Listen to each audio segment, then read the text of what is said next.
By election ಅಲ್ಲಿ ಇವೆರಡು ಸೀಟಲ್ಲಿ ನಾವು ಖಂಡಿತವಾಗಿ ಗೆಲ್ತೀವಿ. ಯಾಕಂದ್ರೆ ಇದು ನಮ್ಮ ಸೀಟ್ಗಳಿವೆ ಮತ್ತು ದಾವಣಗೆರೆ ಆಗ್ಲಿ ಬಾಗಲಕೋಟೆ ಆಗ್ಲಿ ಖಂಡಿತವಾಗಿ ನಾವು ಈ ಸೀಟನ್ನ ಗೆಲ್ತೀವಿ. ಅದ್ರಲ್ಲಿ ಯಾವುದೇ ಒಂದು ಅನುಮಾನನೂ ಕೂಡ ಇಲ್ಲ. ಬಹಳ ಸ್ಪಷ್ಟವಾಗಿ ಜನರ ಅಭಿಮತ ಇದೆ ಅಂತಕ್ಕಂಥದ್ದು ನನಗೆ ಇರ್ತಕ್ಕಂಥ ಮಾಹಿತಿ. ಜಾಸ್ತಿಯಲ್ಲಿ ನೋಡಿ ಅಂತ ಏನ್ ಬಾಗಲಕೋಟೆಯಲ್ಲಿ ಏನು ವಿವಾದ ಇರಲಿಲ್ಲ. ಆದ್ರೆ ದಾವಣಗೆರೆಯಲ್ಲಿ ಅಲ್ಪಸಂಖ್ಯಾತ ಸಮುದಾಯದ ಮುಖಂಡರು ಕೇಳಿದ್ರು. ಬಟ್ ಈಗ ಪಕ್ಷ ಒಂದು ನಿರ್ಣಯ ಮಾಡಿದೆ. ಯೂಶಲಿ ನಮ್ಮಲ್ಲಿ ಪದ್ಧತಿ ಏನಿದೆ ಅಂದ್ರೆ ಯಾರ ಮನೆಯಲ್ಲಿ ಏನಾದ್ರು ಅವ್ರು ಸಾವಾದ್ರೆ ಅವ್ರ ಮನೆಯವರಿಗೆ ಟಿಕೆಟ್ ಕೊಡ್ತಕ್ಕಂಥದ್ದು ಇದು ಬಹಳ ವರ್ಷಗಳಿಂದ ಒಂದು ನಡ್ಕೊಂಡು ಬಂದಿರ್ತಕ್ಕಂಥ ಒಂದು ಪ್ರಥಾ ಆಗಿದೆ ಕಾಂಗ್ರೆಸ್ ಪಕ್ಷದಲ್ಲಿ. ಹಾಗಾಗಿ ಆ ಮೃತರ ಮನೆತನಕ್ಕೆ ಗೌರವ ಕೊಡಬೇಕು ಅಂತಕ್ಕಂಥ ಒಂದು ಭಾವನೆಯಿಂದ ಈ ಟಿಕೆಟ್ ಅನ್ನ ಕೊಟ್ಟಿದ್ದಾರೆ. ಬೇರೆ ಎಲ್ಲರನ್ನ ಮನವೊಲಿಸಲಾಗಿದೆ. ನೀವೆಲ್ಲ ನೋಡಿದಿರಿ. ಆ ಪೈಲ್ವಾನ್ ಅವರು ಕೂಡ ಈಗ ಕಂಟೆಸ್ಟ್ ಇಂದ ರಿಟೈರ್ ಆಗಿದ್ದಾರೆ. ಕಾಂಗ್ರೆಸ್ ಪಕ್ಷದ ಅಭ್ಯರ್ಥಿಗೆ ಸಪೋರ್ಟ್ ಮಾಡ್ತಾ ಇದ್ದಾರೆ. ಹಾಗೇನಿಲ್ಲ. ಇವತ್ತು ನಮ್ಗೆಲ್ಲ ಯಾವತ್ತು ಸಪೋರ್ಟ್ ಮಾಡಿದ್ದಾರೆ ಅಲ್ಪಸಂಖ್ಯಾತರು. ನಮಗೆ ನಮ್ಮ ಜೊತೆಲಿ ಕಾಂಗ್ರೆಸ್ ಜೊತೆಲಿದ್ದಾರೆ. ಇಲ್ಲೂ ಕೂಡ ದಾವಣಗೆರೆಯಲ್ಲೂ ಕೂಡ ಸಪೋರ್ಟ್ ಮಾಡ್ತಾರೆ ಅಂತಕ್ಕಂಥ ಸಂಪೂರ್ಣ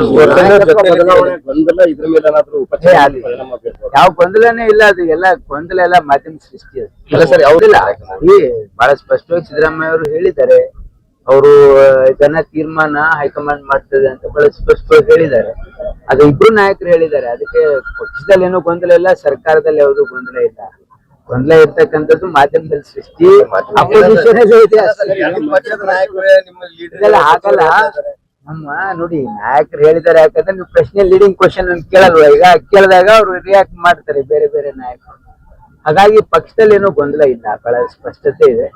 ಹಾಗಾಗಿ ಹೈಕಮಾಂಡ್ ಏನ್ ತೀರ್ಮಾನ ಮಾಡಿದ್ರೆ ಎಲ್ಲರೂ ಒಪ್ಕೊಳ್ತೀವಿ ಅಂತಕ್ಕಂಥ ಮಾತು ಮಾನ್ಯ ಮುಖ್ಯಮಂತ್ರಿಗಳು ಕೂಡ ಹೇಳಿದ್ದಾರೆ. ಉಪಮುಖ್ಯಮಂತ್ರಿಗಳು ಖಂಡಿತವಾಗಿಯೂ ಕೂಡ ನಮ್ಮ ಜನರಿಗೆ ಕಷ್ಟಕ್ಕೆ ಸಿಗ್ತಕ್ಕಂಥ ಕೆಲಸ ಆಗಿದೆ. ಇದು ಬಹುಶಃ ನಮ್ಮ ವಿದೇಶಾಂಗ ನೀತಿ ಏನಿದೆಯಲ್ಲ, ಸ್ವತಂತ್ರದ ನಂತರ ನಮ್ಮ ಒಂದು ಅಂತಾರಾಷ್ಟ್ರೀಯ ನಮ್ಮ ಸ್ಟ್ಯಾಂಡ್ ಯಾವತ್ತೂ ಕೂಡ ನಾನ್ ಅಲೈನ್ಡ್ ಆಗಿತ್ತು.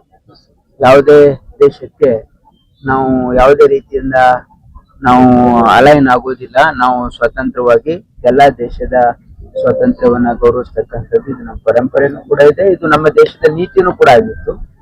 ಆದ್ರೆ ಇತ್ತೀಚಿನ ದಿನಗಳಲ್ಲಿ ಭಾರತ ಸರ್ಕಾರ ಆ ನೀತಿಯಿಂದ ಡಿವಿಯೇಟ್ ಆಗಿ ಇವತ್ತು ಅವ್ರು ಏನು ಫಾರಿನ್ ಪಾಲಿಸಿಯನ್ನ ಪರ್ಸ್ಯೂ ಮಾಡ್ತಾ ಇದ್ದಾರೆ. ಇದು ನಮ್ಮ ದೇಶಕ್ಕೆ ಮಾರಕ ಅಂತಕ್ಕಂಥದ್ದು ಸರಿಯಾಗಿರ್ತಕ್ಕಂಥದ್ದಲ್ಲ ಅಂತಕ್ಕಂಥದ್ದು ಜನಾಭಿಪ್ರಾಯ ಕೂಡ ಆಗಿದೆ. ಅನೇಕ ದಿನಪತ್ರಿಕೆಗಳಲ್ಲಿ ಇವತ್ತು ಎಡಿಟೋರಿಯಲ್ ಬರೀತಾ ಇದ್ದಾರೆ. ಈ ರೀತಿ ನಮ್ಮ ದೇಶದ ಇವತ್ತು ನೋಡಿದ್ದೀರಿ ನೀವು, ಹಿಂದೂಯಲ್ಲಿ ಎನ್ ರಾಮ್ ಕೂಡ ಹೇಳಿದ್ದಾರೆ, it's not A correct deviation of our foreign policy is not good for our country. ಅದರ ಪರಿಣಾಮ ಇವತ್ತು ನಮ್ಮ ಜನರು ಅನುಭವಿಸ್ತಕ್ಕಂಥದ್ದು ಒಂದು ಆಗಿದೆ ಅಂತ. ಆಕ್ಚುಲಿ ನೋಡಿ, ಕೇಂದ್ರ ಸರ್ಕಾರ ಜನರ ಹಿತ ರಕ್ಷಣೆಯನ್ನು ಮಾಡಬೇಕು. ತನ್ನ ಕೆಲಸದಲ್ಲಿ ವಿಫಲರಾದ್ರೆ ಇವತ್ತು ಬೇರೆ ಬೇರೆ ಏಜೆನ್ಸೀಸ್ ಅದ್ರ ಲಾಭ ಪಡಿಲಿಕ್ಕೆ ಪ್ರಯತ್ನ ಮಾಡ್ತಾರೆ. It's not in public interest.